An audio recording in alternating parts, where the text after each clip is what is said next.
ఇండియాలో పిఎం అయినా కానీ సీఎం అయినా కానీ ఎవరైనా కానీ ఏదో ఒకటి చెయ్యాలనే ఆ తాపత్రయం ఉన్న నేతలే పైన ఉంటారు.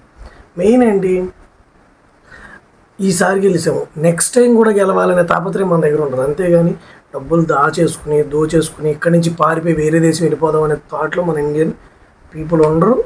అందుకనే మన దగ్గర నేతల మీద తిరుగుబాట్లు రావు, జరగలేదు, పూర్వం జరగలేదు, హిస్టరీలోనూ జరగలేదు, ఫ్యూచర్లో కూడా ఇండియాలో అలాంటి నేతలు రారు, జరగదు కూడా.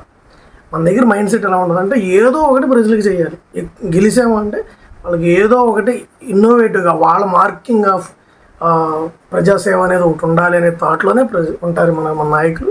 అలాగే చేస్తారు. లైక్ ఇప్పుడు మోడీ ఉన్నా, అంతకుముందు మన్మోహన్ సింగ్ ఉన్నా, అంతకుముందు వాజ్పేయి ఉన్నా, వీళ్ళంతా మనకి డెవలప్ చేసిన వాళ్ళు ఏదో రకంగా వాళ్ళ ద్వారా ఎంతోమంది ఇండియాకి అభివృద్ధి జరిగిన నేతలే. ఇండియా వైజ్, స్టేట్ వైజ్ కూడా అంతే.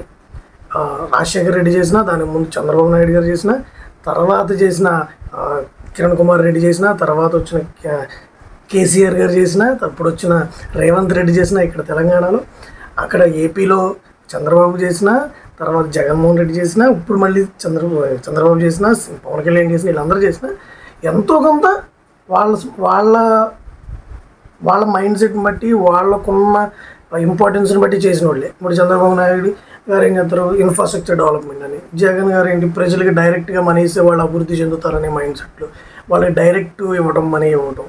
అలా ఒక్కొక్కరికి ఒక్కొక్క పాయింట్ ఆఫ్ మైండ్ సెట్ ఉంటుంది, దాన్ని బట్టి వాళ్ళు అభివృద్ధి చేస్తారు. అంతేగాని ఎవరికాళ్ళు దోసుకుని పారిపోదాం అనే మైండ్ సెట్ మన ఇండియాలో లేదు. అందుకని తిరుగుబాట్లు రావు. వేరే దేశాల్లో వచ్చిన తిరుగుబాట్లు రావు. శ్రీలంకలో వచ్చిన, నేపాల్లో జరుగుతున్న, మయన్మార్లో జరిగిన, ఇంకెక్కడ జరిగినా కానీ, ప్రపంచంలో ఏ దేశాల్లో తిరుగుబాటు జరిగినా ఇండియాలో తిరుగుబాట్లు రావు. వచ్చే విధంగా నాయకులు బిహేవ్ చేయరు.